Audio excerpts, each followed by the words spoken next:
On est aujourd'hui au cinéma, à l'Alliance, et spécial Hayao Miyazaki sur le film du garçon et du héros.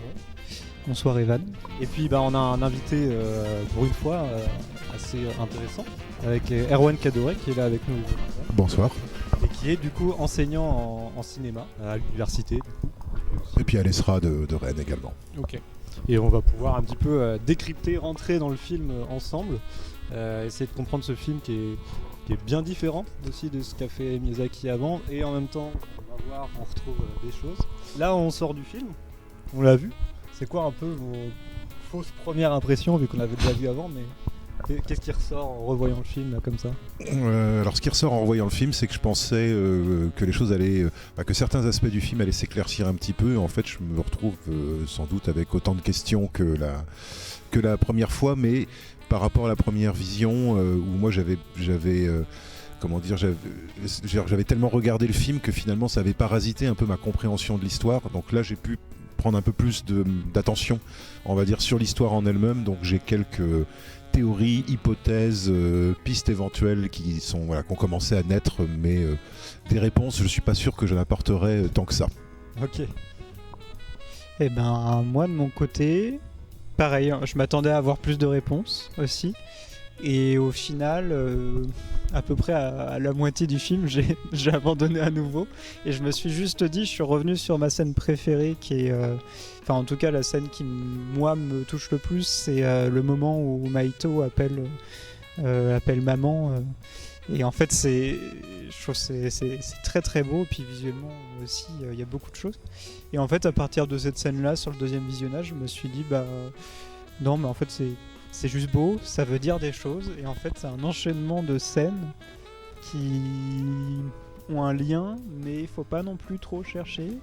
Et donc je me suis dit voilà, c'est beau. Moi j'ai eu un peu de mal justement avec ça, avec ce côté le fil narratif du film du coup est pas classique. Voilà, on se retrouve parfois à certaines scènes, puis d'un coup on se retrouve à un autre endroit, particulièrement à la fin là, on se retrouve à un endroit où Maito il est emprisonné avec les perruches, et en fait on n'a pas compris ce genre de schéma classique quoi, de narration qui est un peu bouleversé je trouve dans le film. Et il y a quand même, déjà sur l'histoire de base, sans même aller sur comprendre pourquoi est-ce que c'est montré de telle manière, sur l'histoire de base il y a quand même des questions qui se posent encore. Sur y a la temporalité dans l'autre monde. Oui, notamment. Il y a quand même des trucs qui restent. On va essayer de voir un peu tout ça tranquillement. Déjà, faut savoir que, alors c'est pas vraiment une adaptation, mais en fait, ce film, Le Garçon et le Héron, donc dans son titre japonais, c'est Comment vous vivrez-vous ? Et donc ça vient d'un bouquin, alors j'ai le nom ici, qui a été écrit par Genzaburo Yoshino. Et donc c'est un bouquin qui a été écrit juste avant la Seconde Guerre mondiale. Et donc Hayao Miyazaki s'en est énormément inspiré. Et on le retrouve, cet objet-là, en fait. J'y ai repensé encore en le voyant, ce bouquin-là, en fait, il le lit dans la première partie du film. Et c'est ce qu'elle lui a laissé sa mère, en fait. Et vous, comment vivrez-vous ? C'est dommage qu'on l'ait perdu justement sur cette traduction française du film, parce que je trouve que ça résume quand même pas mal le message qu'il y a dedans, quoi. Alors, je pense que ce qu'on a perdu peut-être avec le titre original, par contre ce qu'on a peut-être gagné avec le titre français, c'est que ça fait très Fable de La Fontaine. Oui. Et Le Garçon et le Héron, c'est-à-dire qu'il y a vraiment ce côté fable, je trouve, dans la traduction qui ressort bien. Même si effectivement on perd l'ambiguïté, ou on va dire le côté un peu plus cryptique du titre japonais, quoi.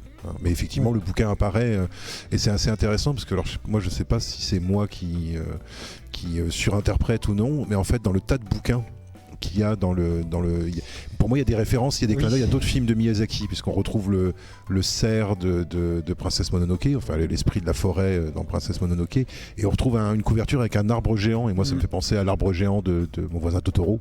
Donc j'ai l'impression qu'il en profite pour faire quelques petits clins d'œil comme ça à ses films passés, quoi. Ah oui, moi je suis resté fixé pour l'arbre géant dans Le Château dans le ciel en fait. Oui, Mais dans c'est Château parce dans le que ciel. voilà, c'est mon film préféré de sa filmographie donc. Mais voilà, oui, on peut revenir. Mais si, j'ai eu autre chose, mais on en parlera plus tard. Un autre indice, une autre piste de narration.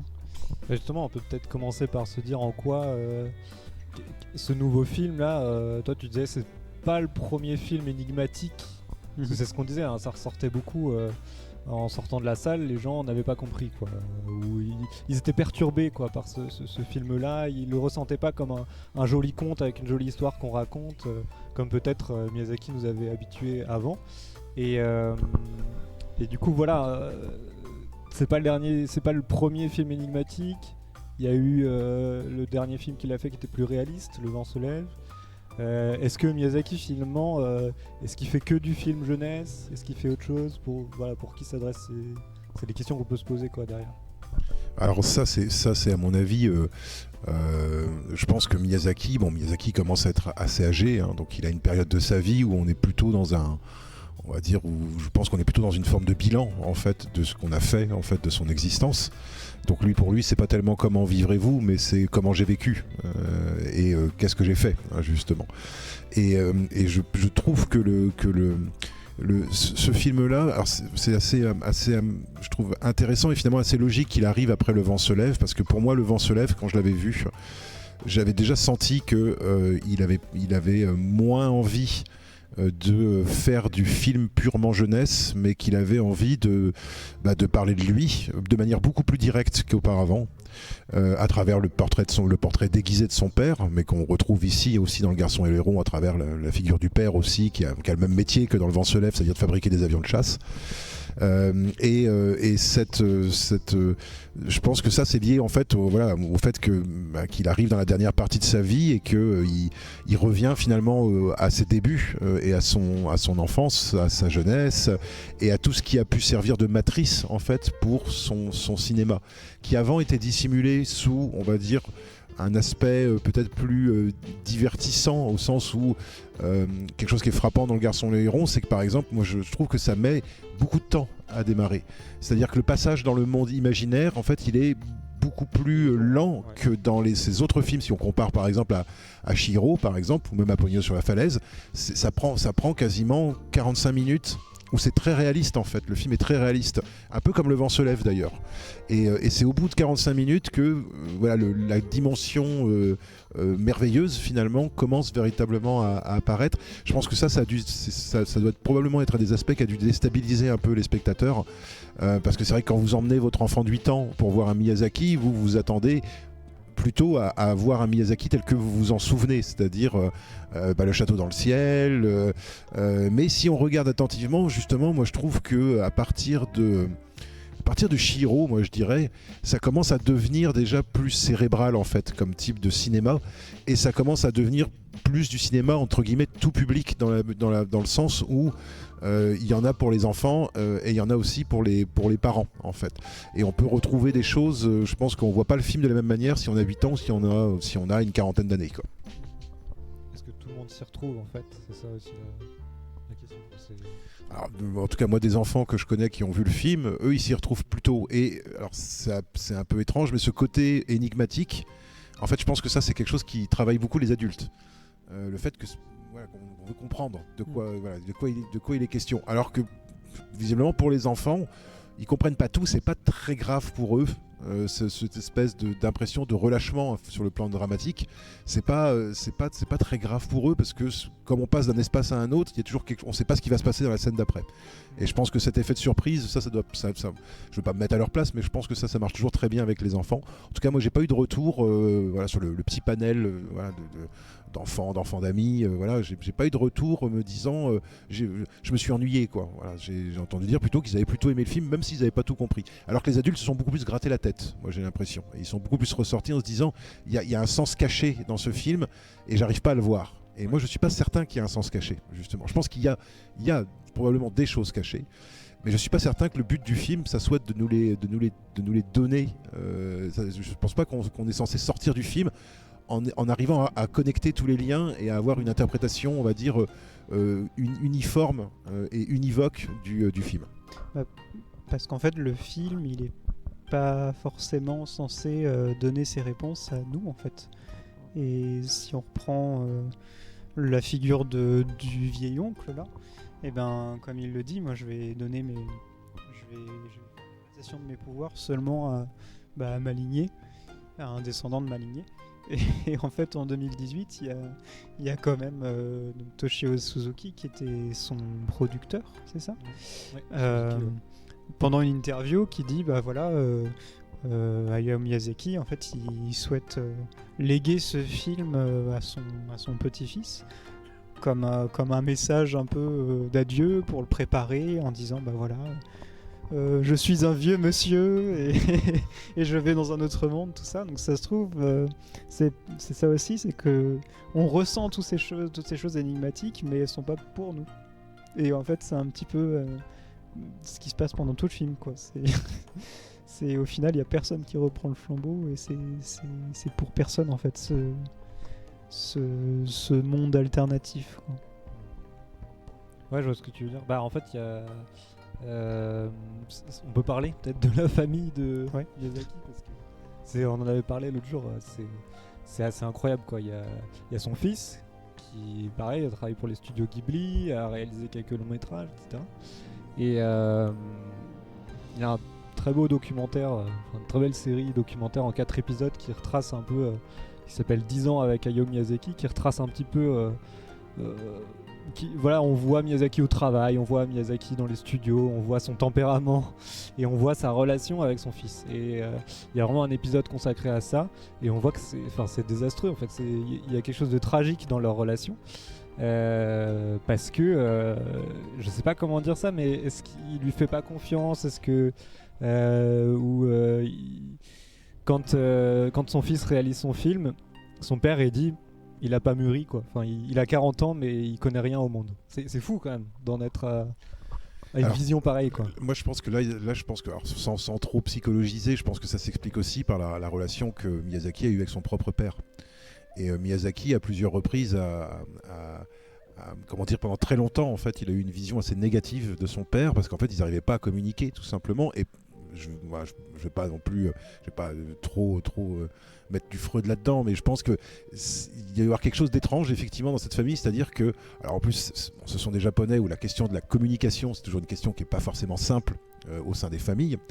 Où il n'y a pas forcément ce côté, c'est pas forcément plus simple en Occident, mais on va dire qu'il y a des codes culturels japonais qui font que les questions de l'expression des sentiments, de l'expression des aspirations qu'on peut avoir vis-à-vis de ses proches, s'expriment pas de la même manière qu'en Occident.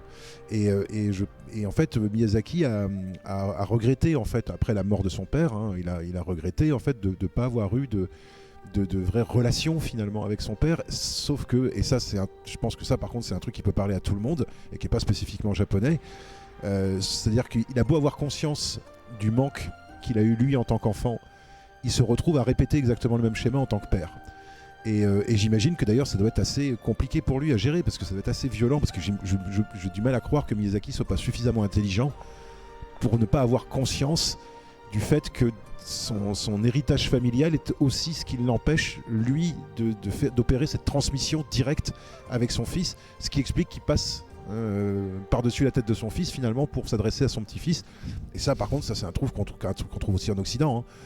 Les grands-parents qui sont plus sympas avec les petits-enfants qu'avec leurs propres enfants, c'est quelque chose qui est extrêmement courant et qui a beaucoup à voir avec justement ces questions de transmission, où c'est peut-être plus facile de transmettre au petit-fils que de transmettre au fils. Ou à la fille, évidemment. Mais il en parle dans le documentaire, il dit j'ai pas été là en fait pour lui, en parlant de son fils, en parlant de Goro. Et en fait, la figure du père absent, c'est l'ancienne époque quand même, Miyazaki. Donc c'est une autre génération, et du coup forcément la figure du père absent c'était vraiment un cas, quoi, c'était un fait en fait. Et là c'est une figure parce que je sais pas à quel point ça se retransmet dans le film, mais par contre il y a le rapport avec sa mère qu'il faut qu'on parle, mais effectivement on a un père qui est du point de vue du garçon, il y a une distance, même si le père lui est protecteur, il a envie de faire des choses pour son fils, mais lui il a plutôt une distance, il est pas dans un schéma où on pourrait encenser son père, quoi. C'est un peu le modèle On n'est pas du tout là-dedans, quoi. Alors il y a une autre distance aussi qui est liée en fait à un angle mort en fait du film que moi je trouve assez intéressant d'ailleurs, qui est comment est-ce que le père est tombé amoureux Oui. de la sœur de sa femme. Et là, on sent bien que donc la mère dans Le Garçon et le Héron est malade, donc elle est à l'hôpital, mais on ne sait pas depuis quand elle est à l'hôpital. Et on peut très bien imaginer que cette douleur, finalement, face à la maladie, c'est ce qui a rapproché le père et la tante. Et que du coup, il y a aussi une distance de la part du héros qui est liée au fait qu'il a l'impression qu'on est en train de remplacer sa mère, en fait, et qu'il est le seul à porter le deuil. Et que son père ne porte pas le deuil. Sauf que, en fait, on n'en sait rien. En fait, on n'en sait rien puisque le père n'exprimant pas grand-chose, sauf justement des espèces de maladresse paternelle, de surprotection, de choses comme ça. Voilà, ça rend. Et moi, j'aime beaucoup cet angle mort parce que là, par contre, ça, c'est quelque chose de très adulte. L'idée que voilà, l'idée que deux personnes peuvent se rencontrer quelque part à cause de la tragédie d'une troisième, et que c'est injuste, qu'on peut considérer ça comme immoral, mais que ça arrive. Et je trouve d'ailleurs, je reconnais à Miyazaki le mérite je trouve qu'il ne juge jamais la relation entre le père et la tante. Il la fait jamais passer pour une méchante. Au contraire, puisque en fait un des buts du film, c'est que le héros reconnaisse en elle une mère de substitution. Ouais, elle accepte, quoi. Ouais, c'est ça. Et c'est que elle va pas remplacer sa mère, mais elle va l'assister, elle va le protéger. Et d'ailleurs, c'est ce que font tous les personnages féminins à l'intérieur du film, que ce soit les petites vieilles ou leurs avatars dans le monde imaginaire, ou que ce soit Amy, la fille feu. Tous les personnages féminins sont des personnages qui finalement sont des déclinaisons d'une manière ou d'une autre de sa mère, et surtout de l'aspect protecteur de sa mère. En tout cas, moi, c'est comme ça que j'envisage les choses dans ce film-là. Ouais, puis Amy, en plus, qui est quand même... du coup, c'est sa petite sœur, quoi, pour Natsuko. Et en fait, c'est inversé, mais du coup, en fait, Amy, elle le dit, elle dit, mais... elle l'accepte, elle dit, j'ai hâte que tu sois sa mère et tout. Il n'y a aucune ambiguïté. Alors moi, je trouve ça très beau. Enfin, je trouve ça très poétique. Ouais. Parce que ça nous renvoie à quelque chose qui, effectivement, est quelque chose auquel on pense jamais. Et pour moi, dans ce film-là, il y a beaucoup de psychanalyse. Moi, je pense que c'est un film qui est très influencé par la psychanalyse, à différents degrés. Et je trouve que là, il y a quelque chose, notamment, qui est quelque chose d'assez intéressant, qui est quelque chose auquel on pense jamais, et qui est assez peu montré au cinéma. C'est qu'est-ce qui se passerait si vous pouviez rencontrer vos propres parents quand ils avaient votre âge, quand ils étaient jeunes, et quand ils ne sont pas encore vos parents. C'est-à-dire, et ça, c'est un truc qui est psychologiquement, en tant qu'être humain, on a beaucoup de mal à imaginer que nos parents puissent avoir une vie avant nous, parce qu'on part du principe qu'on est le centre de leur existence. Or, on n'a pas toujours été le centre de leur existence. Et d'ailleurs, souvent, ce genre de révélation, ce genre de prise de conscience, c'est assez douloureux pour les gens, de se rendre compte de se dire, bah oui, mais mes parents, ils ont eu des histoires d'amour, ils ont eu des histoires de famille, ils ont des choses dont ils m'ont pas parlé, parce qu'ils veulent pas en parler, parce que c'est leur vie personnelle à eux, et qu'ils n'ont pas à la mélanger avec nous, ou à la partager avec nous. Et moi, je trouve que cette idée de cette jeune fille qui va devenir sa mère, et là aussi, il y a un autre angle mort du film que moi, je trouve assez passionnant et qui n'est pas résolu dans le film, c'est qu'en fait, moi, j'ai vraiment l'impression que le garçon, il comprend en fait que c'est sa mère. Il le dit jamais, mais j'ai l'impression qu'il comprend que c'est sa mère. Et en fait, il comprend que c'est sa mère, mais il cherche pas à la sauver. Il cherche à sauver sa belle-mère, en fait. Parce que, quelque part, au fond de lui, il sait que sa vraie mère est morte, définitivement morte, mais qu'il a la possibilité d'avoir une deuxième mère qui, elle, est vivante, mais qui est malade. Et qui est malade à cause de sa grossesse. Et donc il y a cette idée, c'est aussi la reconnaissance de la mère, ça se fait aussi par le développement d'une affection vis-à-vis d'elle qui n'est pas je vais remplacer ta mère véritable, mais je vais l'assister, je vais lui succéder quelque part. Elle m'a transmis quelque chose que je vais pouvoir à mon tour partager avec toi. Et je trouve que ça donne une vision des relations familiales qui est assez complexe finalement dans ce film-là. Et ça, c'est assez... c'est pas nouveau chez Miyazaki, la question des relations familiales, mais je trouve que c'est sans doute un des films où la question des parents ce qu'ils ont fait avant, je trouve que c'est un des films où ça apparaît le plus. Mais ça apparaissait aussi dans Le Vent se lève, parce que Le Vent se lève, c'est l'histoire de la rencontre entre son père et sa mère, mais avant que Miyazaki et ses frères naissent. Et là aussi, je trouve que pour moi, c'est deux films qui ont vraiment à voir l'un avec l'autre, même si c'est pas le même type de film, mais thématiquement, je trouve qu'il y a vraiment beaucoup de choses en commun entre Le Vent se lève et Le Garçon et l'Héron. Je trouve que c'est très cohérent entre les deux films. Mais alors du coup, moi, ce que tu dis là sur le fait qu'il sait, il est là pour sauver Natsuko, etc. Il est déterminé pour ça. Et en même temps, il y a une sorte de fluctuation parce que s'il est un peu attiré par le héron et tout ça, c'est parce que il y a l'impossible potentiel que sa mère soit quand même vivante. Il y a un peu ça, ce truc de, il est attiré, il se dit je vais quand même aller vérifier quoi. Mais il sait que le héron ment. Oui, en plus. C'est ça le truc, c'est qu'il y va tout en sachant qu'il ment. Mais je pense qu'inconsciemment, c'est là aussi où c'est obligé psychanalytique, il est obligé de passer cette épreuve-là parce qu'il faut qu'il fasse son deuil en fait, ce garçon. Il faut qu'il valide. Et ce deuil-là, il ne peut le faire qu'en rentrant à l'intérieur de son imaginaire. Et de l'imaginaire familial, puisque c'est pas que son imaginaire, c'est un imaginaire qui est lié à la propriété de la sœur, qui est lié à la tour, qui est lié à l'arrière-grand-père. Voilà, donc il y a, et voilà, pour moi, pour moi c'est un film, c'est comme à mon avis un certain nombre de films de Miyazaki, la question du deuil est une question qui revient, même si dans la réalité, la mère de Miyazaki, qui était effectivement malade, qui avait une forme de tuberculose, je ne sais plus exactement le nom de sa maladie, mais qui avait une forme de tuberculose qui l'a rendue absente en fait quand Miyazaki était jeune. Elle n'est pas morte, elle est pas décédée quand Miyazaki était enfant, elle est décédée, mais beaucoup plus tard, quand il était adulte. Mais par contre, cette idée de... Parce que je pense que ça, c'est quelque chose qui a dû le frapper enfant, c'est-à-dire ce moment où on se dit... merde, ma mère peut mourir en fait. Ma mère n'est pas éternelle, et je pense que ça c'est un sentiment, je pense qu'il a dû avoir très tôt dans sa jeunesse, l'idée de la mortalité de ses propres parents et la mortalité de sa mère. Et ça c'est une angoisse qui le poursuit, et toute sa filmographie parle de ça, quoi. La mère malade dans Mon voisin Totoro, c'est ça. La jeune fille malade dans Le vent se lève, c'est sa mère. Et là, il pousse en fait simplement juste le truc au bout, en fait, c'est-à-dire qu'elle, là, elle meurt pas vraiment en fait. Elle meurt au début du film, mais elle revit dans le monde imaginaire. Donc, et dans le monde imaginaire, c'est super intéressant. Elle meurt par le feu, et dans le monde imaginaire, elle maîtrise le feu. Donc elle prend sa revanche sur les causes de sa propre mort. Ça fait un peu Dreamland, ça. Mais oui, la mère qui meurt, le personnage principal qui voit sa mère mourir dans les flammes et tout, c'est exactement le début d'un manga français très connu. Ouais. Et chaque fois que je revois la scène, là, c'est un manga où en fait il y a un royaume des rêves quand ils dorment, et les personnes prennent le pouvoir de leur phobie. Et du coup, le personnage qui a vu sa mère mourir dans un incendie va maîtriser le feu. Et finalement, il y a un petit parallèle avec ça. On a parlé un petit peu, on est bien rentré dans la famille là, de Miyazaki. Est-ce qu'on peut revenir peut-être à des éléments plus évidents qu'on voit dans le film et qui posent question ?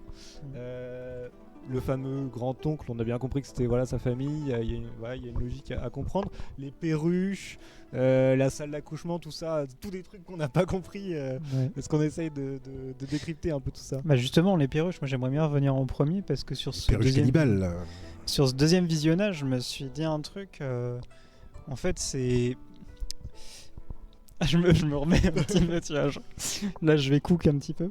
Non mais parce qu'il y a de la théorie à faire, parce qu'en fait si le grand-oncle c'est la figure de Miyazaki et que l'univers alternatif comme ça c'est ses créations, sa filmographie, le grand-oncle il a amené du réel, c'est ce qu'il fait tout le temps. Miyazaki il s'inspire vraiment du réel, c'est très important pour lui et il l'amène dans ses créations.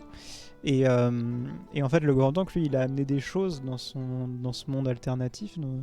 Et en fait, il a amené notamment les perruches.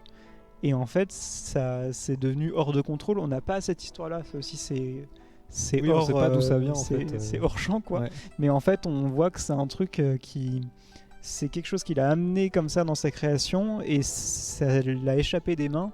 Et ensuite, ils ont complètement investi cette tour. Et il y a eu une sorte de gouvernance qui s'est mise en place avec un truc où il y a un roi des perruches qui commence quand même à avoir un certain poids sur le grand-oncle. Et en fait, je sais pas, moi, pendant là dans la salle, je me suis dit, mais en fait, je revoyais le documentaire là. Et je voyais Miyazaki qui était en train de travailler sur Ponyo et qui pensait à d'autres films et tout. Et la première chose, la seule fois où on le voit en déplacement et qu'il y a des enfants qui viennent pour faire un autographe, les affiches qui sont prévues pour qu'ils signent dessus, de tous ces films, c'est Totoro qui est dessus. Et en fait, tous les gosses filment Totoro. Et il y a ce truc il en peut plus de ce truc-là. Et moi, j'ai fait un gros parallèle pendant que j'étais dans la salle où je me suis dit, les perruches, c'est Totoro. Et en fait, il est partout, quoi. Ouais, et en fait, ça le gouverne, en fait, son monde, quoi. J'ai vu cette image-là. Alors, c'est là où, pour moi, il y a une ambiguïté, mais qui est compréhensible chez Miyazaki. C'est que Miyazaki, c'est un metteur en scène, mais le problème, c'est que Ghibli, c'est une entreprise. Oui. Et Ghibli, il y a un parc d'attractions, il y a un musée, Ghibli, c'est une grosse affaire de business. Des peluches Totoro, il y en a partout. Et effectivement, on sent bien que il a un rapport ambivalent avec tout ça, parce qu'à la fois c'est ce qui lui permet c'est ce qui lui a permis de gagner sa vie. J'imagine de la gagner relativement bien, même d'ailleurs. Je pense que c'est Miyazaki. Je pense pas du tout qu'il soit démuni sur le plan financier. Mais c'est aussi une prison, en fait. Et tout ce personnage du grand-père, pour moi, voilà, c'est sans doute dans ses films, c'est sans doute une des incarnations les plus évidentes de Miyazaki lui-même. Sachant que Miyazaki s'était déjà représenté dans d'autres films, je pense notamment à Chihiro, où il joue le rôle moi j'ai toujours pensé que l'homme araignée qui s'occupe de la chaudière de la maison, c'est Miyazaki, parce que lui aussi c'est lui qui fait fonctionner la boutique, en fait. Voilà, c'est lui qui fait tourner la boutique. Et chez Miyazaki, il y a toujours et là aussi dans Chihiro, il y a toujours cette idée du débordement. C'est-à-dire d'un système ou d'un monde qui finit par être débordé par des éléments à l'intérieur du monde. Et ça, c'est quelque chose qu'on retrouve mais qu'on retrouve pour moi presque dès Nausicaa, en fait, avec ces espèces de grosses limaces, là, je sais plus comment elles s'appellent, les grosses limaces dans Nausicaa, oui. Mais voilà, et où il y a des espèces de trucs qui arrivent en masse comme ça, et qui sont toujours une espèce de danger. Et alors c'est très marrant, parce que là, il choisit normalement des êtres vivants qui normalement font pas peur. Les pélicans, les perruches, ça fait pas peur. Les grenouilles, les poissons. Et en fait, dès que les animaux arrivent, ils arrivent en masse comme ça, ils se pressent contre le personnage. On a une espèce d'impression alors je sais pas, je pense pas que ça représente ses fans, mais ça doit représenter justement la partie de sa création qui non pas lui a échappé, mais à laquelle il est obligé de se soumettre pour des raisons, on va dire, commerciales. Et quelque part, dans Le Garçon et le Héron, il le fait aussi, parce que les Wara Wara, c'est la peluche kawaii du film. Moi c'est marrant, je les mets en relation avec comment ils s'appellent, ces petits monstres dans la dernière trilogie Star Wars. C'est pas les petits machins. Voilà, des sortes de pingouins. Pods, dans le chat, faut nous le donner. Voilà, et ça me fait penser à ça, c'est-à-dire ce truc où on se dit il y a des peluches à vendre, il y a des peluches à vendre. Et je pense qu'à la fois il est obligé de sacrifier, parce que il y a pas que lui, en fait, c'est pas quelqu'un qui bosse tout seul. J'imagine que c'est des dizaines et des dizaines de personnes, en fait, Ghibli. Et donc il faut bien que tout ce monde-là vive, ces gens-là ont des familles à faire vivre, donc il sacrifie à ça, mais en même temps qu'il sacrifie à ça, il a l'impression il a conscience qu'il se vend quelque part. Et je pense que ça, c'est une ambivalence qu'il accepte, mais dont il a aussi envie de parler dans ses films de manière détournée. Et pour moi, les perruches, elles sont... mais d'une manière générale, tous les animaux, mais particulièrement les perruches, pour moi, les perruches, elles représentent effectivement ces animaux mignons qui finissent par devenir des monstres, parce qu'ils deviennent invasifs. Alors après, sur les perruches, pour moi, il y a quand même aussi la rencontre de deux influences. D'une part, c'est des perruches militarisées. Elles passent leur temps à marcher au pas. Et donc là, pour moi, ça a à voir avec le militarisme japonais qui a déjà été représenté par Miyazaki, notamment dans le Château dans le ciel. Et pour moi, il y a un vrai parallèle entre les militaires dans le Château dans le ciel et les perruches ici. C'est-à-dire ce côté un peu ce côté très on marche au pas, une espèce d'intelligence collective, plutôt de bêtise collective, alors là qui est justifiée par le fait de manger des humains, et évidemment ça a un parallèle, ça établit un parallèle évidemment avec le réel, en fait, c'est-à-dire avec la Seconde Guerre mondiale et avec le militarisme ce qu'on appelle la période militariste au Japon, qui est cette période qui se déroule entre le milieu des années 30 et puis la fin, et puis 45 et puis la fin de la Seconde Guerre mondiale, et qui est une page qui est pas très glorieuse honteuse, enfin qui est même assez honteuse de l'histoire japonaise, puisque c'est l'invasion de la Mandchourie, c'est des massacres à n'en plus finir en Chine et puis dans les autres pays asiatiques, c'est une dictature militaire, la période militariste, c'est un empereur qui finit, et l'empereur, le roi des perruches, qui était lui aussi un militaire et qui commande tout le monde et qui est prêt à sacrifier tout le monde. Bon, ça a à voir aussi avec Hirohito, enfin ça a à voir avec le monde en fait dans lequel Miyazaki est né. Et après il y a une autre référence, mais qui à mon avis est plus ludique, c'est que moi quand j'ai vu Les Perruches, j'ai tout de suite pensé au Roi et l'Oiseau. Scénarisé par Prévert et réalisé par Paul Grimaud, parce que il y a cette même vision du militarisme comme quelque chose de ridicule et du pouvoir comme quelque chose de ridicule. Et à travers Les Perruches, pour moi, même si dans Le Roi et l'Oiseau il n'y a pas techniquement des perruches, et que l'oiseau est plutôt dans mon souvenir, l'oiseau est plutôt une force anarchisante, mais dans le look des Piaf, je trouve qu'il y a et dans mon souvenir c'est un film qui a beaucoup influencé. Il y a aussi un truc marqué dans Le Roi et l'Oiseau où il faut monter tout en haut. Je n'ai pas vu le film, j'ai juste vu la bande-annonce, mais il me semble qu'il y a un truc où il va vraiment faire l'ascension. Grand classique. Et surtout, ça c'est un film, Le Roi et l'Oiseau, c'est un film qui est, outre le fait que c'est un des bons films d'animation français, on va dire, de l'après-guerre, c'est un film qui, mine de rien, est un film qui en fait est un film matriciel pour plein de gens, et notamment au Japon. C'est-à-dire que c'est un film qui a été diffusé au cinéma au Japon, et en fait on pense toujours que Miyazaki ou ses collègues sont influencés uniquement par les arts graphiques japonais, mais ça serait oublier que la culture européenne, elle a été massivement diffusée au Japon à partir de l'ère Meiji. Et d'ailleurs ça se retrouve dans le traitement du décor du Garçon et le Héron, puisqu'à l'extérieur le manoir c'est un manoir on va dire dans le style japonais, avec des parquets en bois, avec des portes coulissantes. Et alors il y a un truc très bizarre qui se passe, c'est que quand on rentre à l'intérieur, ça ressemble à une vision fantasmée d'un château européen du 19e siècle. Et d'ailleurs il n'y a pas du tout de cohérence entre l'extérieur et l'intérieur. Ça c'est un truc que je trouve passionnant dans ce film là, c'est-à-dire qu'en fait on a l'impression que c'est deux mondes différents. Quand on voit à l'extérieur en fait, et à l'intérieur c'est des portes qui s'ouvrent, c'est des portes à l'européenne.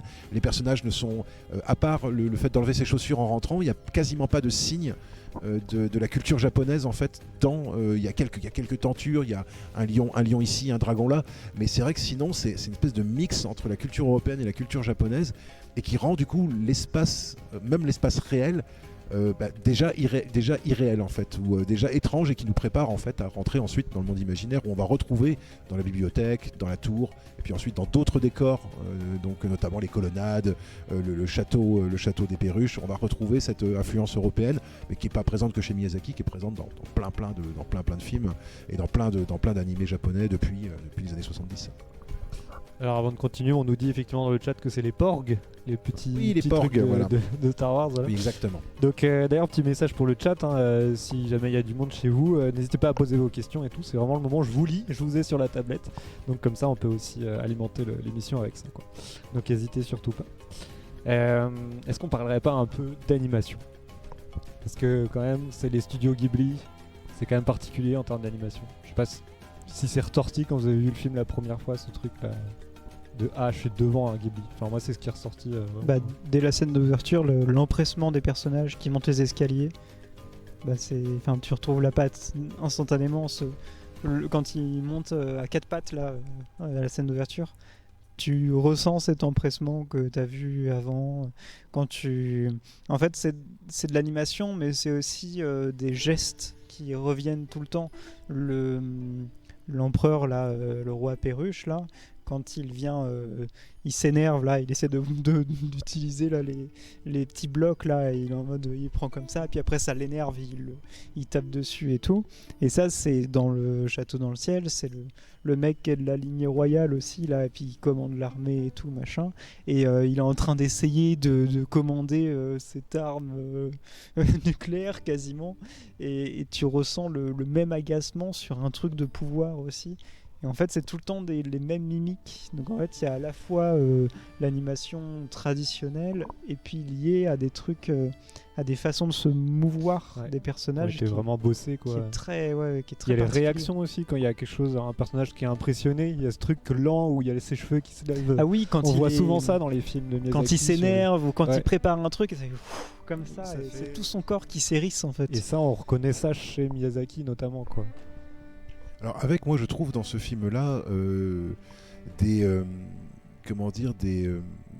des espèces de presque de parenthèses visuelles. C'est-à-dire que moi, par exemple, la scène d'ouverture, moi, j'avoue que j'ai été quand même assez surpris. C'est-à-dire qu'effectivement, j'ai retrouvé le style Ghibli et en même temps, quand il sort dans la rue et qu'il y a cette scène d'incendie où là, tout d'un coup, le trait commence à être, les corps commencent à se déformer et il y a une espèce de rugosité, il y a quelque chose comment dire, comme si c'était plus du croquis en fait. Mais justement, on nous pose la question dans le chat sur cette scène d'ouverture.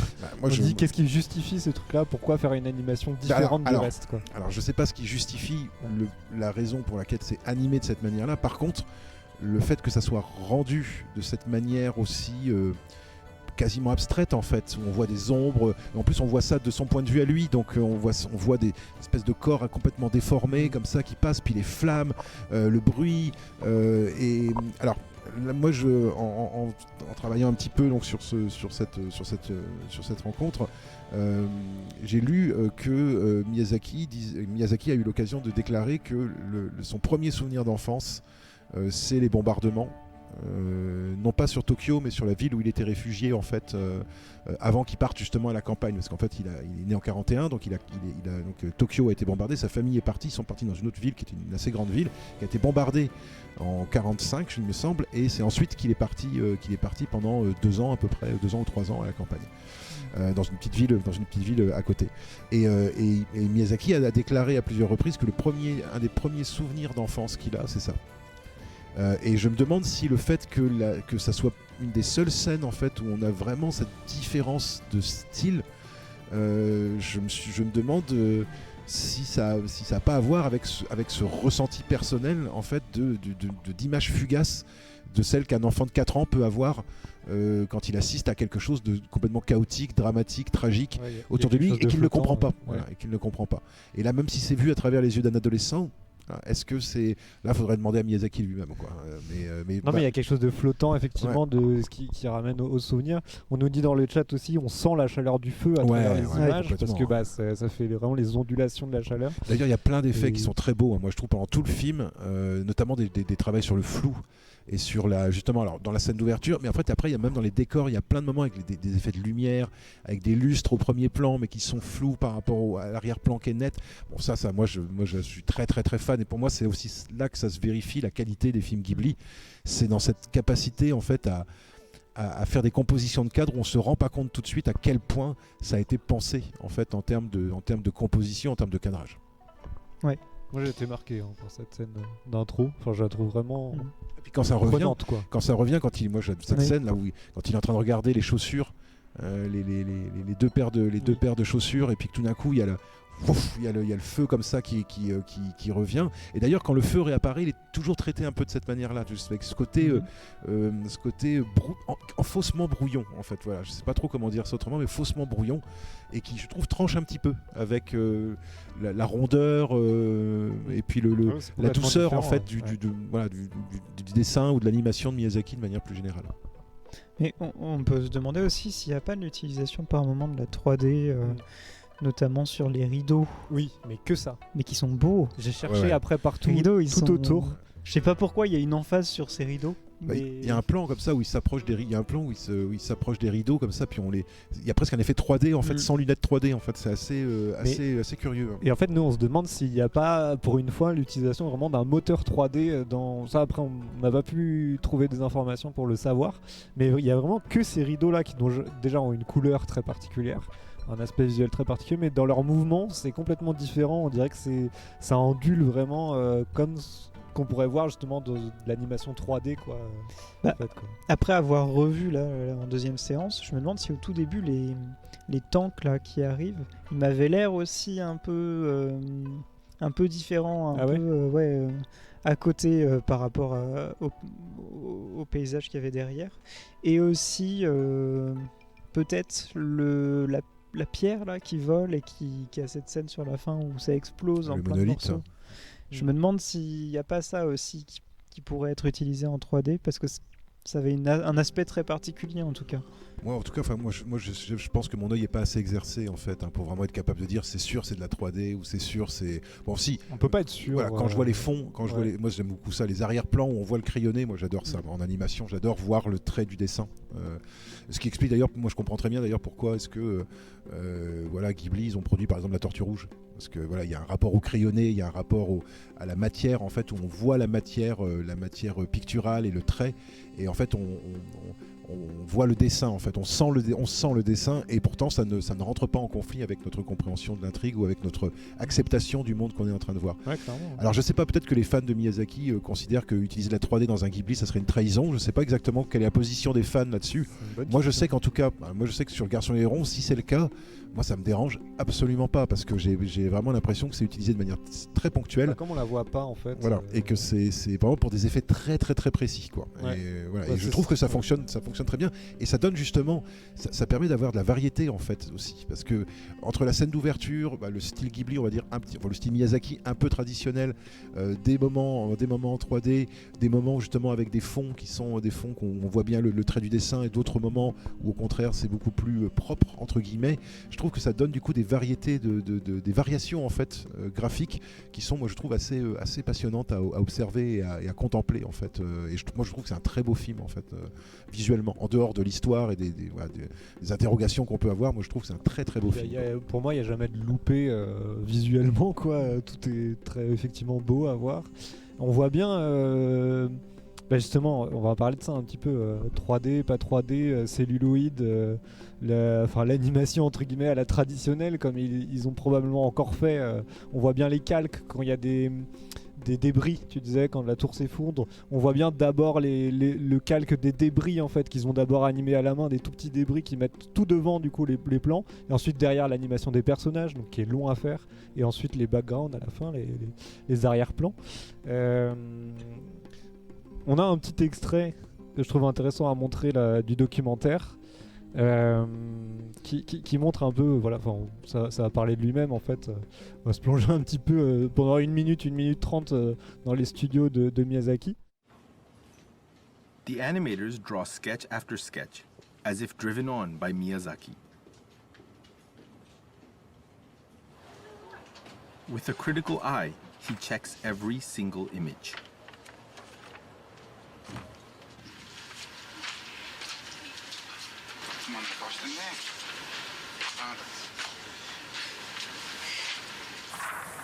If something doesn't meet his approval, he redraws it himself.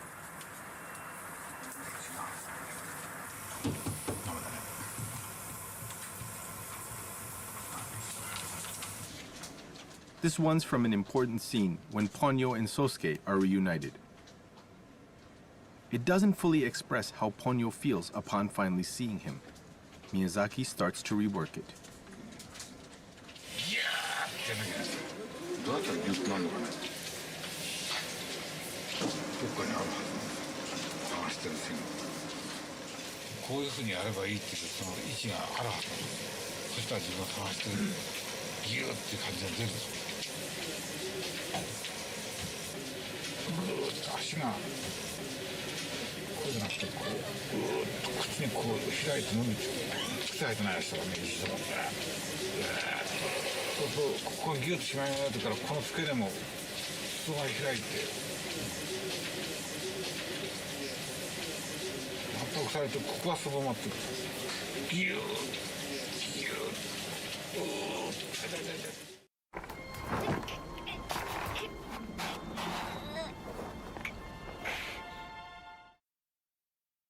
By curling Ponyo's foot and making the edge of Sosuke's jacket billow, Miyazaki captures her sheer joy.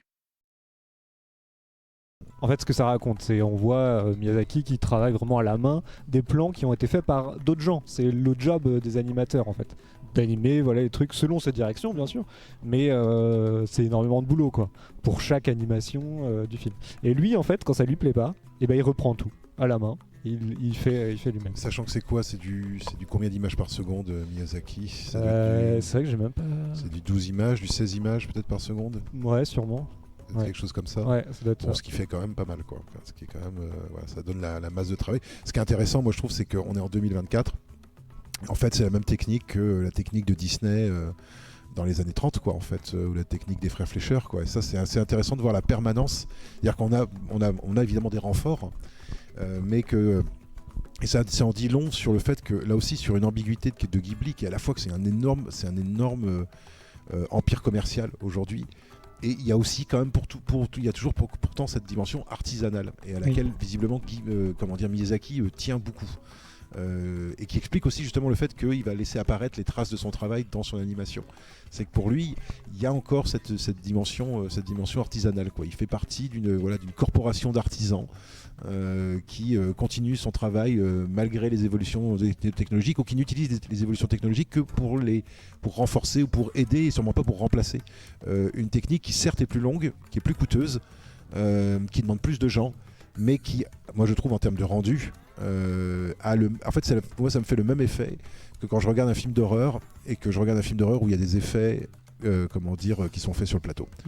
Tu vois, moi, je sais que ça n'a pas grand chose à voir avec le garçon et l'héron, mais une gerbe de sang avec une poche de sang qui explose et une gerbe de sang numérique, c'est pas du tout la même chose en termes de rendu et en termes d'impact sur le spectateur. Et je trouve que là aussi, cette douceur de l'image, elle est liée il y a une espèce de patine en fait quoi. Je trouve qu'elle est liée vraiment à ce côté artisanal et qui fait moi, à mon avis le prix en fait le talent en fait de Ghibli et de Miyazaki quoi. C'est-à-dire que l'identité vraiment visuelle c'est ça aussi, c'est-à-dire que si ils renonçaient demain à faire de l'animation traditionnelle pour faire finalement de la 3D, à mon avis Ghibli perdrait une partie de son âme je pense. Ouais, c'est pas forcément passer à la 3D je pensais, mais c'est plus en termes de technique d'animation 2D, je pense qu'on peut le faire de manière très différente aujourd'hui. Il y a des exemples très différents aujourd'hui qui existent, même dans les séries animées qui doivent sortir à flux plus tendu et des choses comme ça. Je dis pas que c'est pas bien, je dis que dans le cas de Ghibli et dans le cas de Miyazaki, là, probablement qu'il y aurait une perte, je pense, par rapport à ce qu'il est, à son identité, à son style visuel. Voilà, c'est plutôt ça. Mais en même temps, on est sur du film d'animation où il met 10 ans avant de sortir un nouveau film. Il n'a pas qu'à pas faire des films de 2 heures aussi, de 2h10. Et un film d'animation, c'est 80 minutes normalement un film d'animation. On fait pas 2h10 de film d'animation. On se dit, est-ce que ça vaut le coup en fait quoi, de continuer comme ça? Alors, ça vaut le coup peut-être artistiquement, ça c'est sûr. Ça vaut le coup. Visuellement. Mais est-ce qu'aujourd'hui, toi, Jérôme, tu penses qu'il n'y a pas aussi des trucs qui peuvent être tout aussi intéressants à voir, mais tout en gardant sa patte artistique ou... C'est clair qu'il y en a en fait. Ce qui est marrant, c'est que là, dans cet extrait, il est en train de retoucher l'animation qui a déjà été faite. Et en fait, il est en train de dire non, l'étreinte, normalement, elle doit... Quand il y a cette étreinte-là, on voit pas le pli des vêtements. Du coup, il n'y a pas assez de force en fait. Et donc, il est vraiment dans cette minutie du réalisme pour avoir plus de force quoi dedans. Et en fait, c'est marrant parce qu'on disait ouais, c'est une énorme machine et tout Ghibli. Et après, c'est peut-être aussi une volonté quoi du documentaire, mais dans ce documentaire, il est quand même très proche de Miyazaki et même qu'on montre ses facettes qui sont quand même beaucoup moins plaisantes que cette image du créateur de ces mondes fantastiques et très doux. Et à aucun moment dans le documentaire, on sent que il n'a pas contrôle total sur ce qu'il souhaite faire artistiquement. C'est lui le maître, c'est lui qui donne tout son truc, et s'il met 3 à 4 ans avant, en fait on le voit, il est en train de galérer à faire son scénario sur cette scène finale par exemple, puis en fait il y a marqué le narrateur qui dit 3 mois plus tard, il revient enfin au studio avec quelque chose et il recommence, et en fait on sent jamais justement cette machine qui lui met la pression dessus. Alors, je pense que ça c'est lié aussi à la culture japonaise en fait, hein. Et notamment le fait que c'est un sensei, Miyazaki, hein. C'est-à-dire que quand on va bosser pour Miyazaki, d'ailleurs c'est pour ça que ça s'est très mal passé avec certains certaines personnes qui sont par la suite devenues des réalisateurs. Je pense notamment au réalisateur de Summer Wars, j'ai bouffé son nom. Mamoru Hosoda. Ouais, Mamoru Hosoda, où c'est très très mal passé apparemment. Jerry s'est barré, il a claqué la porte parce qu'il n'y a pas de place. Oui. Voilà, il faut dire que les gens qui travaillent pour Miyazaki, ils font ce que Miyazaki leur dit parce que c'est le sensei et qu'eux c'est des disciples. Et le jour où ça sera leur tour d'être sensei, ils seront. Et ce qui explique aussi son caractère, le fait que c'est un vieil emmerdeur, Miyazaki, c'est que c'est le rôle du sensei, d'être sévère, d'être injuste, d'être presque dictatorial dans sa manière de voir. Et ça se retrouve dans plein de. C'est vraiment quelque chose d'assez traditionnel dans le rapport au travail en fait au Japon, et notamment dans le Japon, on va dire un peu plus ancien. C'est cette idée qu'il y a un maître qui tient la corporation, qui fait partie d'une corporation artistique ou artisanale, et on fait ce qu'il dit. Et en fait, le monde du cinéma au Japon, c'est un monde qui a fonctionné comme ça, qui fonctionne peut-être encore comme ça, mais le système des studios en fait au Japon jusque dans les années 80, c'est des systèmes de maître et de disciple. C'est-à-dire que on est un jeune réalisateur, on va être placé sous la coupe d'un sensei qui est un réalisateur déjà installé, qui généralement va vous en faire voir de toutes les couleurs, qui va vous faire la vie, mais qui va vous endurcir aussi avec ce côté sévère. Et après, ça va être à votre tour. Voilà. Et vous allez et la transmission se fait aussi avec une forme de pas de violence, mais une certaine forme de brutalité qui est un peu étrange vu d'Occident, même si nous aussi on a nos équivalents finalement dans le monde du travail, mais ce côté très ritualisé finalement de rapport entre le disciple et le maître, ça c'est quelque chose qui est je trouve très très très très fort au Japon, et je pense qu'il est très très fort chez Ghibli, et qui explique pourquoi il repasse derrière, il peut prendre 3 mois. Puis alors ça aussi, il y a un truc qu'il faut bien préciser, c'est que Miyazaki, c'est quelqu'un qui a recherché ça toute sa vie. Miyazaki, il a bossé pour plein de studios, il a bossé pour la Toei, il a bossé pour d'autres studios, et au bout d'un moment avec Takahata, quand ils ont fondé Ghibli, ils n'ont pas fondé Ghibli pour se faire de l'argent, ils ont fondé Ghibli parce qu'ils voulaient qu'on leur foute la paix, et ils ont réussi. Et il se trouve que ça, par magie en plus, ça fait de l'argent, voilà. Mais je pense pas du tout que c'était le but du jeu. Je pense pas du tout que Miyazaki et Takahata ils étaient motivés par l'appât du gain, parce que sinon ils auraient fait autre chose. Dans le Japon des années 80, ils auraient fait autre chose. Et là je trouve que moi parce qu'on parle souvent de Miyazaki, mais Takahata c'est l'autre grande figure de Ghibli, mais qui est une figure qui est plus entre guillemets, qui prend moins de place entre guillemets, même si moi je trouve qu'il y a des hommages dans le Garçon et le Héron. Moi je trouve que tout le début, ça fait quand même penser au Tombeau des Lucioles, quoi. Enfin voilà, pas forcément visuellement, mais ça fait un petit tilt quand même, quoi. Et Takahata étant mort il y a quelques temps, je comprends bien aussi qu'il rend hommage probablement à des gens qu'il a aimés artistiquement, que ce soit Paul Grimaud avec Le Roi et l'Oiseau, que ce soit Takahata avec le début du film. Il y a cette chose-là aussi, quoi. Mais ça, je pense que ça, c'est vraiment ce côté presque monomaniaque du travail. En fait, je pense que ça, c'est vraiment très très propre. Alors, non seulement à la culture japonaise, mais à la culture des mangaka en plus, dont la plupart des réalisateurs d'anime japonais sont en fait issus, quoi.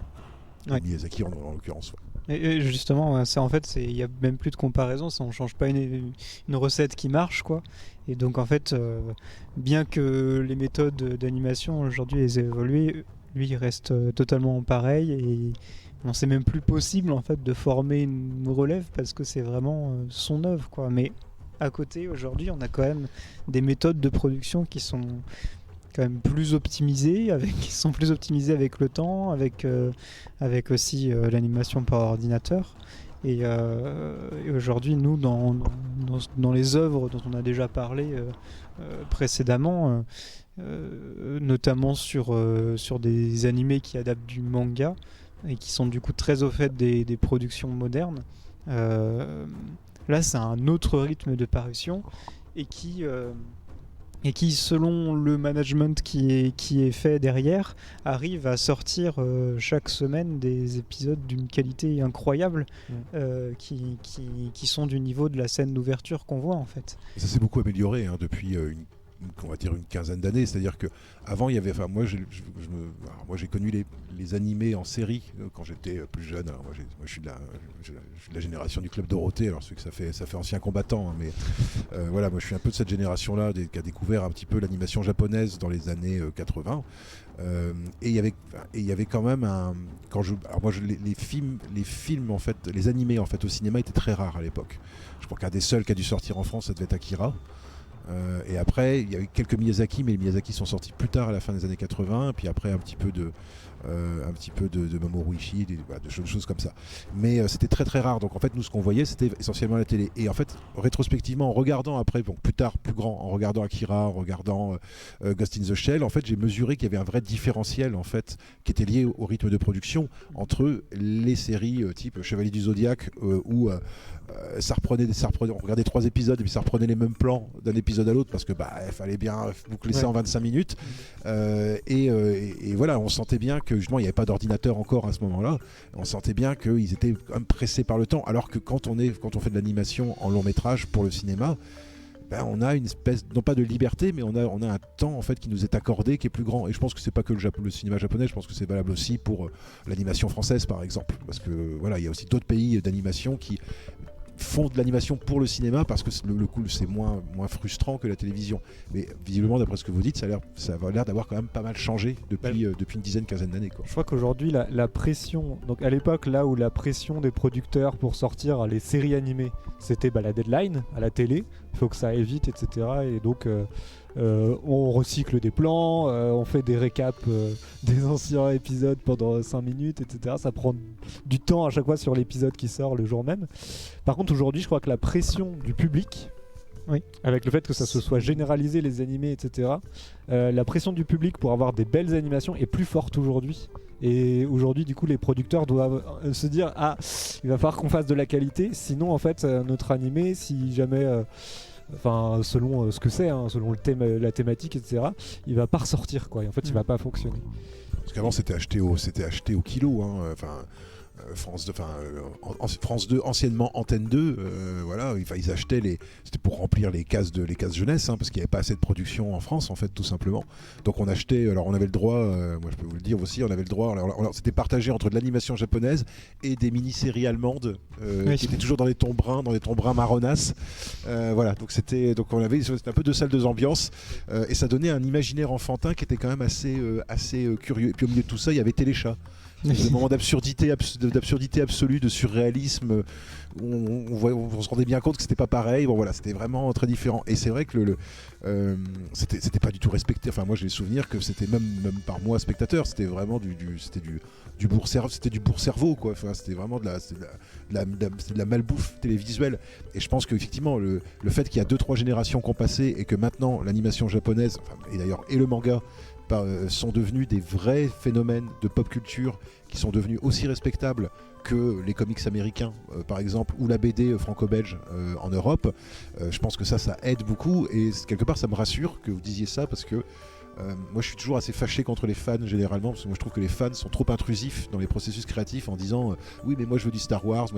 Je trouve ça rassurant de se dire que dans le cadre de l'animation, l'intervention des fans est pour avoir une meilleure qualité d'animation, et que du coup ça encourage les sociétés de production à produire des choses de meilleure qualité. Ça c'est plutôt rassurant. Je reviens sur le cas par exemple de One Piece, qui a subi un gros changement en termes de qualité d'animation sur une série qui sort en fait toutes les semaines, qui est passée d'une animation qui était pareil, comme tu disais Evan juste avant, en fait on recycle les plans, on fait durer les trucs en longueur, etc.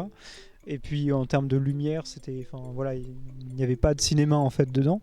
Et aujourd'hui, sur ces quelques dernières années là, ils ont fait un changement drastique, et il y a eu des épisodes qui étaient vraiment dignes à être passés en fait au cinéma, quoi. Et en fait tout le monde s'est demandé mais c'est quoi, c'est en fait ils ont changé tout leur staff, ils ont mis plein d'argent dedans, etc. Qu'est-ce qui s'est passé? Et quand on entend les interviews, en fait il n'y a pas eu tout ça. Et c'est vraiment un changement de quelques personnes qui étaient à la tête du management, de la réalisation, et qui en fait c'est un réalisateur un peu plus jeune qui est arrivé et qui a dit moi je vais laisser un peu plus de liberté aux animateurs, liberté individuelle en fait aux animateurs, et en fait ça a permis de découvrir plein de nouveaux talents sur la Toei, et qui ont sorti du coup des épisodes qui ont vraiment une patte, quoi. Et en fait là il y a vraiment une confrontation entre ce qu'on disait avant du sensei qui voilà, c'est mon truc, etc., traditionnel, c'est comme ça et pas autrement, Et du coup, ça prend 10 ans quoi, avant de sortir. Et des choses qui, d'un coup, on change le management, on donne un peu plus de liberté et tout. Et là, il y a un changement drastique dans la qualité et ils arrivent à sortir un truc toutes les semaines comme ça. Et en fait, il y a deux styles qui se battent, mais qui sont deux écoles, quoi. Dans le même pays, quoi, en fait. Alors peut-être que c'est aussi l'influence, moi je me demande s'il y a, alors vous allez peut-être pouvoir me confirmer ou infirmer ça, mais il y a peut-être aussi quelque part l'influence de ce qui se passe aux États-Unis. Moi je pense notamment avec Pixar, quoi, qui a quand même fait la démonstration que quand on laisse un réalisateur avoir un peu de personnalité dans son film, on peut conserver une identité générale qui correspond au studio sans pour autant brider en fait la créativité des gens, et que voilà, entre un Monstre et compagnie et un Wall-E, on n'est pas tout à fait dans la même manière de penser à la fois l'animation et la création d'un univers d'animation. Donc je me demande est-ce que là il y a eu une influence face au succès, parce que j'imagine que les Pixar ils sont aussi diffusés au Japon, donc je pense que j'ai du mal à croire quand même que l'animation japonaise fonctionne en circuit fermé, qu'elle soit pas du tout poreuse à notamment ce qui vient d'Hollywood. Et c'est vrai que comme l'animation américaine elle aussi a gagné en gamme, en tout cas chez Pixar, et Spider-Man Across the Spider-Verse en est aussi une autre démonstration, même si c'est pas Pixar qui l'a produit, mais est-ce que voilà la montée en gamme de qualité chez les Américains quelque part pour se mettre à niveau, elle n'a pas aussi encouragé les Japonais et les fans du coup à réclamer mieux, enfin à réclamer non pas plus mais mieux peut-être. Ouais. Alors justement, je vous présente mon petit exposé. Là. J'ai mis d'abord du pur Miyazaki, quoi, avec Mononoke. Cet extrait particulièrement parce qu'il y a toutes ces espèces de petites particules là, sombres de maladie, là, c'est ça, de corruption, il me semble, qui sont là et qui reflètent vraiment ce travail acharné là, d'animer image par image des petits trucs très un peu gluants, un peu fluides. Et effectivement on voit à quel point ça a dû être, quand on se rend compte derrière du studio et tout ça, ça a dû être du travail quoi. J'ai mis en deuxième One Piece, comme on a dit, hein, c'est ça, hein, ce fameux exemple de série qui a été pendant longtemps en termes d'animation dépassé. C'était du fast-food entre guillemets quoi, parce qu'il fallait sortir un épisode toutes les semaines, et qui justement sur le dernier arc s'est surpassé avec peut-être ces nouvelles techniques là. Et aussi t'as pas forcément dit, mais aussi tout ce qui est freelance, parce qu'aujourd'hui maintenant ils recrutent des Français, des gens partout dans le monde via Twitter, parce qu'ils ont remarqué qu'ils avaient un talent technique d'animation, et ils leur disent toi tu vas me faire pour le prochain épisode tel intervalle, tel plan.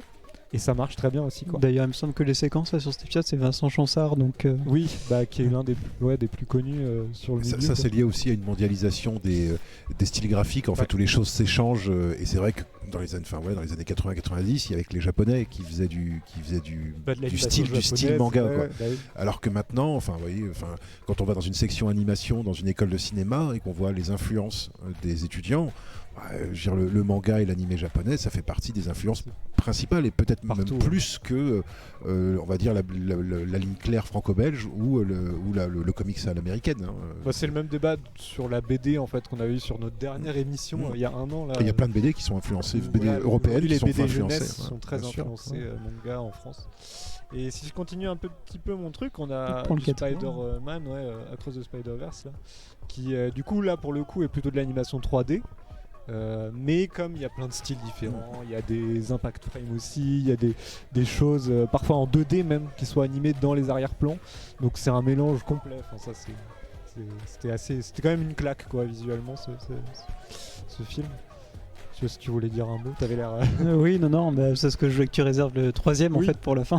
Et voilà, le troisième, numéro 3, la Ranma 1/2, manga, classique, qui a été animé à une époque. Là en fait on voit ce truc là, et en fait c'est une recréation en 3D mais avec le style 2D. Et c'est bluffant. Et ça se voit c'est bluffant, pas, c'est carrément bluffant. Quand on commence à le dire, on commence à le voir, mais franchement je pense que personne s'en doutait en regardant le truc. C'est de l'animation 3D, c'est-à-dire que ça a été fait sur possiblement quelque chose comme Blender, ou Blender, logiciel de 3D. J'ai vu une autre vidéo sur YouTube qui s'appelle j'ai essayé de recréer Chihiro avec Blender justement, et pareil c'est un peu le même délire, c'est-à-dire que il se pose la question de comment est-ce que on peut rendre avec un moteur 3D les expressions faciales, les choses comme ça que Miyazaki a dessiné entre guillemets quoi. Ça c'est intéressant parce que c'est comment utiliser une technique très contemporaine en fait pour arriver à reproduire quelque chose qui maintenant a l'air vintage en fait, c'est-à-dire qui n'était pas vintage il y a 20 ans mais qui maintenant a la patine du temps. Et ça je crois que c'est un truc aussi en animation qui fait qui à mon avis fait aussi que Miyazaki perdurera. C'est que en fait c'est aussi le cinéma d'une époque. Et d'une époque justement à la fois où l'animation traditionnelle était devenue suffisamment pro en fait pour vraiment pouvoir créer des tas d'images, des tas de plans, des tas de jeux sur la perspective, etc., qui étaient hyper intéressants. Et des effets 3D aussi, justement, mais en utilisant de l'animation 2D.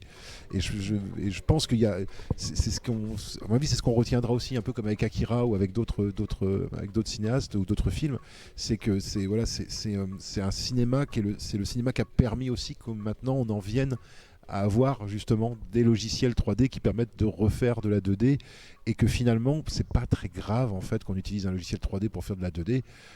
C'est pas plus grave que les dessinateurs qui utilisent leur ordinateur pour faire leurs dessins. Maintenant, les dessinateurs de presse, il y a plus grand monde à mon avis qui fait encore du dessin à main levée. Je pense que la plupart d'entre eux ont des renforts pour les couleurs, etc. La plupart d'entre eux ont des renforts et c'est pas forcément très grave à partir du moment où on contrôle le rendu en fait, où ça correspond au rendu qu'on veut obtenir. Voilà, que ça soit un truc très 2024 ou au contraire justement un truc beaucoup plus, ou de mélanger justement les différents styles d'animation, ce qui peut être super intéressant. Et là, si on reste sur Blender, là, sur la 3D, il y a aussi des gens là, sur Internet qui s'amusent à recréer en fait, les lumières très particulières, on parlait d'Akira avec les feux, là. Super effet. Hein. Et en fait, à l'époque, vu que c'était vraiment de la lumière qui perçait à travers les celluloïdes, il y avait toujours un petit peu quelque chose qui débordait, de la lumière un petit peu qui débordait, qui donnait un effet de glow très, très beau en fait. Et les gens s'amusent à recréer ça en 3D en refaisant en fait ces panneaux, c'est-à-dire que ces couches, c'est-à-dire qu'ils prennent en premier plan leur animation qu'ils ont faite, et puis ils les mettent dans un environnement en 3D où derrière ils viennent mettre une source de lumière en fait. Et du coup ça leur permet de recréer ce truc de celluloïde. C'est de la boucle. Un simulateur en fait quoi. C'est une boucle en fait infinie quoi en termes d'inspiration. Et ça rend mieux que After Effects parce qu'on peut faire des effets similaires. Bah oui. Il faut les bosser longtemps pour que ça soit le même rendu. Ça reste sur du boulot dans tous les cas, hein, quoi qu'il arrive. Hein. Et alors là, par contre, là-dedans, il y a un petit souci quand même. Bon, ce qui est intéressant, c'est que là, on a quand même pris des choses très différentes. Bon, il y a deux films, mais qui sont à des époques totalement lointaines. Il y a de la série télévisée, et puis il y a des extraits sur Internet. Par contre, il y a un souci, c'est que One Piece, là, en termes de qualité d'animation, le film par exemple Spider-Verse, là, qui est du même contemporain, en termes de qualité, ça match quoi, et c'est un souci. Aujourd'hui, c'est un vrai souci parce que, comme on disait, la pression aujourd'hui sur Internet des spectateurs d'animé, en fait, est telle que il y a ce truc de mise à niveau, qu'il faut qu'on se mette à niveau, il faut que ce soit beau, il faut que ce soit qualité film, etc. Ce qu'on sort, il y a une attente qui est énorme sur Jujutsu Kaisen aussi, par exemple. Et en parlant de Jujutsu Kaisen, c'est le studio MAPPA qui a animé ça, et donc là récemment il y a quand même eu des gros tollés sur ce studio d'animation parce que pour une fois les animateurs japonais ils ont dit non mais là c'est bon, c'est plus possible, là c'est parce qu'ils bossaient trop quoi. Les conditions de travail, c'est plus possible. En fait on est en train de faire des films à un rythme qui n'est pas celui d'un film, qui est un rythme beaucoup plus soutenu en fait, et c'est plus possible. C'est un travail de chien. Hein. Enfin, je veux dire, oui. Il faut pas avoir envie d'avoir une vie de famille. Hein. Quand on est animateur 2D, 3D, c'est quand même le royaume de la migraine ophtalmique et du manque de vitamine D, quoi. Donc c'est vrai que voilà. Mais du coup c'est et quelque part on retombe un petit peu sur ce côté japonais, c'est-à-dire qu'il y a quelque chose c'est presque un sacerdoce en fait. C'est-à-dire qu'on donne du plaisir. C'est-à-dire que moi j'ai du plaisir à voir le film. Je suis pas certain que ça soit autant que ça du plaisir quand on est en train d'effectuer. Je pense qu'on est content quand c'est terminé en fait. On est content quand le film il est fini, que le film il sort et qu'on voit que les gens ils aiment, parce qu'on se dit ça, ok c'est bon, j'ai pas bossé pour rien. Mais je me dis à l'inverse, ça doit être terrible quand vous avez passé une semaine ou un mois sur une séquence de 5 minutes et puis que les gens vous la descendent et qu'on vous dit ouais mais c'est mal fait, c'est pas bien, c'est ringard, etc. Moi je me dis que ça doit être terrible quand même de mettre autant d'énergie dans le boulot et de toujours avoir le risque que ça soit mal reçu justement par des fans qui sont de plus en plus exigeants. Ça doit pas être facile à vivre tous les jours, je me dis ça. Oui. Et je pense qu'il faut justement sans doute être un peu connard. Et je comprends pourquoi les Miyazaki et les Satoshi Kon c'était des gens qui n'étaient pas fastoches, parce que je pense qu'il faut avoir un ego assez surdimensionné pour être capable d'encaisser, parce que si on a des doutes, je pense qu'on arrête vite en fait, quoi. Et pourtant Miyazaki, on l'a vu dans le documentaire, hein, et il y en a un qui va encore sortir justement sur les coulisses du film, Le Garçon et le Héron. Miyazaki, c'est un gars qui se prenait beaucoup la tête, hein, quand même pour écrire.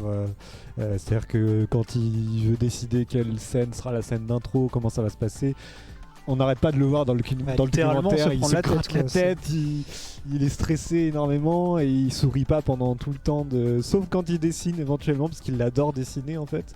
Mais et c'est ce qu'on voit dans le documentaire, c'est qu'on a toute la période de tension, de douleur, quoi. C'est le processus de création, c'est dans la douleur vraiment. Et quand on les voit, le film est fini, tout le monde est soulagé, un sourire, etc. Ce qui est logique aussi, hein, mais on voit que c'est douloureux et il se prend bien la tête, ouais, quand même. Je crois que alors que Miyazaki n'écoute pas, je pense qu'il n'est pas sensible à ça, bien sûr que non. Que d'autres créateurs aujourd'hui. Mais moi je pense que c'est le même syndrome que quand on a des acteurs comiques et qu'en fait on se rend compte que c'est des gens qui sont dépressifs. Parce que je pense que pour arriver à produire cette illusion de facilité, moi je reste persuadé que le cinéma c'est une illusion de facilité. C'est-à-dire qu'en fait moi j'ai l'impression que c'est super facile de faire quand je vais voir un film, quand je vais voir Le Garçon et le Héron, j'ai l'impression que ça se fait tout seul. C'est tranquillou, quoi. Mais évidemment, derrière, je sais que c'est beaucoup de questionnements, beaucoup de frustrations, beaucoup de nuits blanches. Et en fait, c'est, je pense, la différence entre un plaisir artistique et un métier artistique. Et je pense que ça montre bien, dans une forme assez extrême, mais ça montre bien la distance qu'il y a entre les deux et qu'on peut retrouver à mon avis en musique, en BD, dans plein d'autres formes artistiques. C'est-à-dire que au bout d'un moment, tout ça c'est du boulot et c'est parfois beaucoup de boulot. Et les gens qui croient que il suffit de payer sa place et que c'est pour ça que moi j'ai toujours un peu du mal justement avec les fans sur internet, parce que je trouve que c'est vachement facile de critiquer, mais si ces gens-là étaient de l'autre côté, alors la critique constructive évidemment c'est intéressant, hein. Le commentaire, tout ça évidemment c'est intéressant, mais la critique pour dire voilà, ou pour bâcher un film, et ce qui se fait, moi je trouve depuis quelques années, je trouve que c'est en partie injuste, parce que c'est des centaines de personnes qui travaillent. Alors on peut aimer, pas aimer, ça c'est évidemment c'est chacun son avis là-dessus, mais moi je sais quand le Garçon et le Héron est sorti, moi j'ai entendu des gens dire oh il est pas terrible le dernier Miyazaki. Je dis mais je sais pas qu'est-ce qu'il vous faut, quoi. Je sais pas qu'est-ce qu'il vous faut. Je veux dire, à ce moment-là, si ça c'est pas terrible, qu'est-ce qui est bien alors? Montrez-moi un truc qui est bien. Parce que c'est le ressenti après. Ah mais bien sûr, mais c'est pour ça. Mais là je suis d'une extrême mauvaise foi. Mais je sais que voilà, moi, à la sortie il y avait des gens qui chipotaient. Je me dis mais comment on peut chipoter sur du Miyazaki c'est plutôt l'inverse. Alors que c'est un peu quand on commence à chipoter que ça. Ouais, parce que tout soit pas compréhensible, que ça soit un peu cryptique. Ok, d'accord. Enfin en termes de visuel, enfin moi alors là aussi c'est très subjectif, mais en termes visuels pour moi c'est un petit peu le haut du panier quand même, quoi. Je veux dire en animation japonaise et même en animation tout court. Ouais, et puis on est aussi en train de mélanger des fois les médiums, quoi, parce que les gens ils s'attendent à des qualités de films sur aujourd'hui des séries hebdomadaires. Et en fait, il y a ça aussi, quoi. Humainement, c'est pas possible, en fait. Mais en fait, le problème c'est que ça a été produit une fois, et en fait ils arrivent plus à s'arrêter parce que ça marche, quoi. Les gens en parlent, mais oui, ça pose des gros soucis de production, quoi. Donc en fait, il faudrait revenir au Chevalier du Zodiac pour abaisser le niveau d'attention des gens et que les gens soient plus cool en fait avec les créateurs. Oui, mais au moins se concentrer, par exemple, sur la narration aussi, et essayer de faire des animés qui parlent de choses intéressantes aussi à chaque fois, quoi, parce que c'est pas toujours le cas aussi. C'est marrant parce que je trouve que ça rejoint vachement le monde du jeu vidéo, quoi.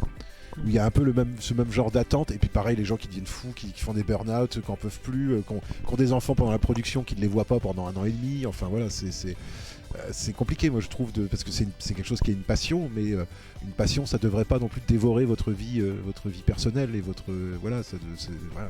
c'est un métier, c'est une partie de votre vie, mais c'est pas toute votre vie non plus. Et ça souvent dans les matières artistiques, il y a une espèce de mélange entre les deux, même dans l'esprit du public. Hein, où, voilà, c'est un truc qu'on dit, ah bah oui, mais vous faites un métier passion, donc vous n'allez pas vous plaindre. Quoi. Donc s'il faut bosser 15 heures, vous bossez 15 heures et vous vous plaignez pas. Alors que aller dire à un plombier qui fait un métier passion et qu'il faut qu'il bosse 15 heures de suite, bah, il va vous dire bah non, parce que c'est un métier en fait. Je veux dire, à la fin, moi je termine et je rentre chez moi. Sauf que dans les métiers artistiques, il y a cette idée de il faut produire. Et puis je crois qu'il y a un autre effet qui est, alors là, ce que j'appelle voilà, c'est l'effet Netflix, quoi. C'est-à-dire qu'en fait, on a des tuyaux en fait de diffusion qui sont de plus en plus nombreux, qui sont permanents. Et donc il faut remplir ces tuyaux de manière permanente, quoi. Sauf qu'en fait la capacité de gens talentueux avec un talent artistique, bah, c'est quand même très inégalement réparti dans la population. Enfin voilà, moi je sais pas dessiner autre chose que des bonhommes bâtons. Si on me demande d'aller faire de l'animation pour One Piece, les gens ils vont être déçus. Hein. Enfin, je veux dire, ça va mal se passer. Hein. Je vais me faire virer assez vite parce que il faut savoir rester à sa place et être d'autant plus admiratif de ceux qui ont du talent. Simplement, il faut les laisser respirer aussi parce que sinon ils deviennent tout flasques et ils sont plus bons à rien. Quoi. Du coup, après ils sont plus créatifs.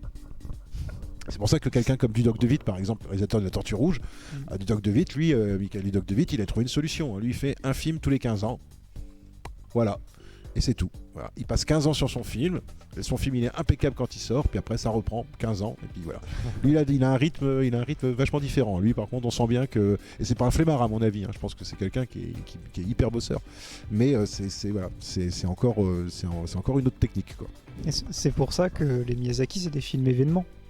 Parce qu'il n'y a pas ce truc en flux tendu de tout le temps de création, sortir, quoi.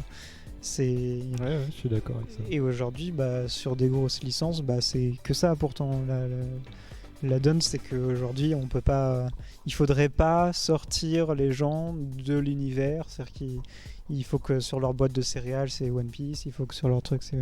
Je suis je suis le pire pour dire ça parce que c'est le cas pour moi.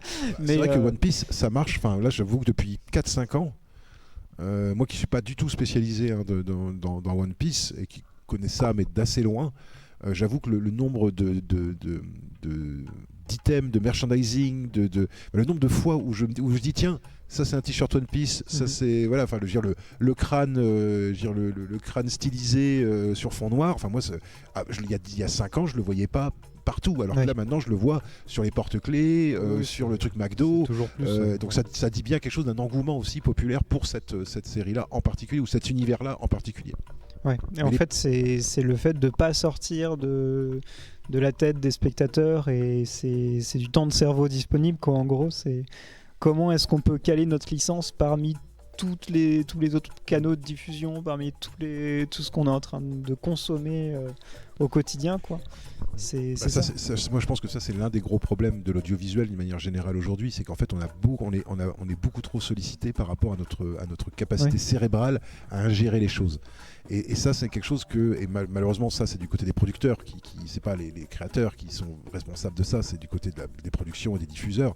C'est-à-dire qu'il va falloir un jour qu'ils comprennent qu'on a besoin de faire des pauses entre deux trucs.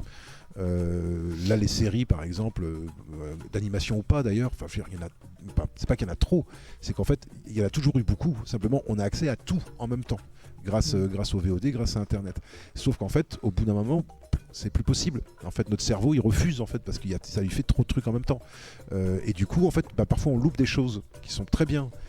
Parce que simplement on n'est pas arrivé jusqu'à cette chose là, parce qu'on a regardé, on était sur d'autres choses auparavant, donc ça nous fait parfois louper des trucs un petit peu plus marginaux mais qui peuvent être super intéressants, et parfois ça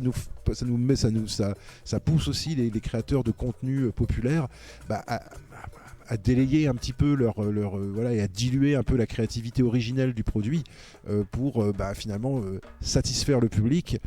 Sauf que c'est toujours un peu sur un équilibre qui n'est pas facile à trouver, satisfaire le public, mais à quel prix ? Est-ce qu'on satisfait le public en étant rare, comme Miyazaki, ou est-ce qu'on satisfait le public en le nourrissant un petit peu tous les jours ? Voilà.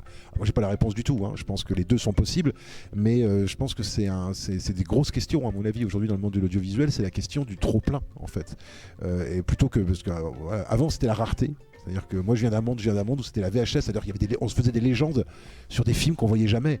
On se disait oh là là, il y a ce film-là qui est sorti, mais il est sorti qu'à Paris, dans une salle. Comment je vais il y a une VHS qui est sortie, vite, je vais l'acheter parce qu'il paraît que c'est un film qui est complètement dingue. Donc on se faisait Et quelque part, il y avait aussi de la place pour l'imaginaire, c'est-à-dire qu'on se faisait des montagnes sur des choses qui étaient compliquées à voir. Alors que maintenant, en fait, tout est potentiellement visible, mais comme tout est potentiellement visible, on ne sait plus trop quoi choisir en fait, parce que et c'est là qu'on a besoin justement d'avoir des émissions, des commentateurs et de la critique finalement qui va non pas nous dire ce qu'il faut regarder, mais qui va dire tiens ça je trouve ça intéressant.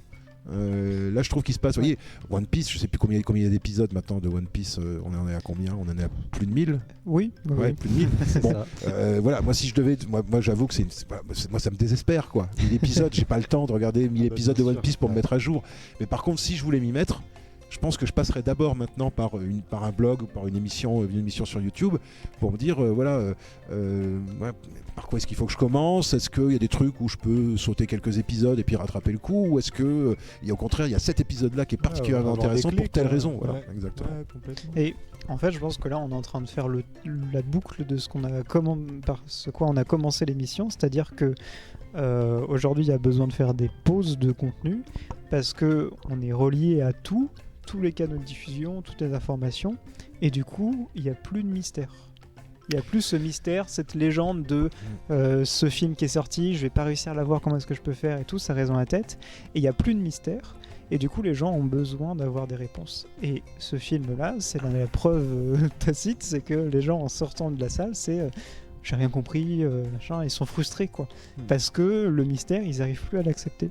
Mais moi, je pense que justement, dans le cas de Miyazaki, et notamment dans le cas du Garçon et du Héron, je pense que c'est totalement, pour moi, c'est totalement volontaire. C'est pas juste un vieux monsieur qui sait plus trop ce qu'il raconte. Je pense qu'il sait très bien ce qu'il raconte. Simplement, il y a une partie qui nous est accessible, il y a une partie qui lui est hyper personnelle, je pense, et où finalement il converse avec lui-même ou avec sa famille. Effectivement, comme tu disais tout à l'heure, ça ne nous est pas particulièrement destiné, mais c'est pas grave.